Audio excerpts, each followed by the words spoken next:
Via the Cowherd Global Satellite Network from Indianapolis. You know I love the Combine. We had general managers on yesterday. We've got Les Snead of the Rams on today.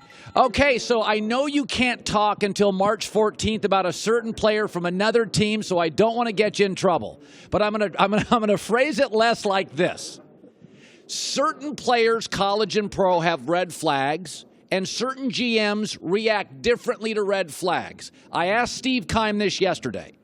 What red flags scare you on a college or pro prospect, and what red flags are you willing to look past? Excellent question. I think each kid, each human being's a separate entity. They have their chapters that got them where they are in life. But I do think if you're looking at a college football player and somewhere along the way you figure out that, wait a minute, he's not passionate about it. It's not obsession for him. It's going to be hard for him to translate, and come into this league and have success, unless he's just ultra talented. But I do think when you sometimes, I say, let's give a little bit because the guy's, really ultra talented, there's times that you're going to have headaches with that human being. So, and I also think this, if the player is going to come in and maybe it's because of some things I just said, but not take the time to truly learn this game, be able to process it fast, you know what? You're going to struggle in this league because things happen fast. And if you can't react or proact fast, it's going to be a struggle for you. I also think Baker Mayfield played for a traditional power and was very successful, but he's surrounded by NFL players. Jared Goff played on a Cal program where it was bad when he started, and he kind of carried it for 3 or 4 years. When I look at college players, Les, I've always said, if a quarterback, how important is he to the structure of the program? Now, Baker's a terrific kid, but all Oklahoma quarterbacks are pretty darn good. You took a quarterback, Jared Goff, who got beat up for 2 years in college. Do you look sometimes at some of these players from star programs in college and think, okay, their stats are great, but I don't know how important they were to the process? That's an excellent question. I remember way back when I was a part of the drafting of Matt Ryan when I was with the Atlanta Falcons. Yes. And Matt was a very similar to, at Boston College, didn't have NFL skill around him. I think that he had one tight end that ended up getting in the league and playing a few years. But you know what? I figured that would help Matt translate to our league, because very rarely in our league are you going to walk in on a Sunday and let's call it out-talent anyone. Give Nick Saban and his crew credit. They walk into a lot of Saturdays, and because of their efforts in recruiting, guess what? They're going to out-talent people. But right. It's pretty even in our league. So QBs will have to adjust. Let's take, and I'll be honest with you, I'm not an expert because of Jared Goff's success in this year's draft. But take someone like Sam Darnold, and I'm well aware that, hey, this year maybe not as good as last year. But if you go back and look at last year, guess what? He had Juju Schuster-Smith, who probably made a run as an NFL Rookie of the Year on the offensive side of the ball. He had another big receiver who didn't make it to the NFL, did get some tryouts, but both of those two guys are gone, and now he's left, with the third receiver from last year's now as one. So those things do play a part with QBs, and I think they actually help QBs. Okay, so the Rams surprised the league last year. Now, we picked the Rams last year as one of the two teams in the NFL, Carolina the other, that would double their win total. We liked your direction. But now you got a first-place schedule. Now you're a target. Now everybody's seen Sean McVay's cleverness in an off-season. How do you ensure that you're just not this flash, this young, clever, smart franchise with a fourth-place schedule that shocked the league? Now you're a favorite in your division. Are you aware of that? Have you talked about that as an organization? Very aware, and I think obviously last year was successful. We were jacked about last year until the end. We were division champs. And on paper, if we've got a young team that it looks like the future's bright, hey, that's on paper. And you know what was on paper this time last year? Not so bright future. So we still were well aware that, guess what? The 18 seasons, totally different than 17. What do we got to do this year that was similar to what we did this year to get us to this level so we can move past that level? And that's got to be intentional, not just when the season starts, but this off season with the moves we make, with who we resign, who we don't, with how we get better and all that. And a long time ago, way back when I first started with the Falcons, and it was the year Dan Reeves took us to the Super Bowl in 1998. We were awful in 97 in Atlanta. And then we come out of nowhere in 98. But guess what? Every game was 1 o'clock Eastern.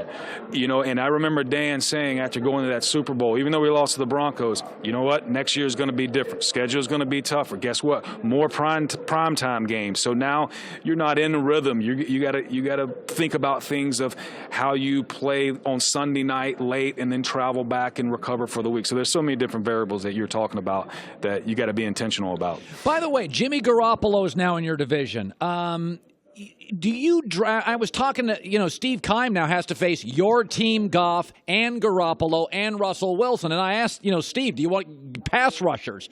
Do you draft at all, Les? Looking at now, oh, God, I got a potential Hall of Fame quarterback in Russell Wilson. This Garoppolo kid can play. Do you draft looking at other teams in your division?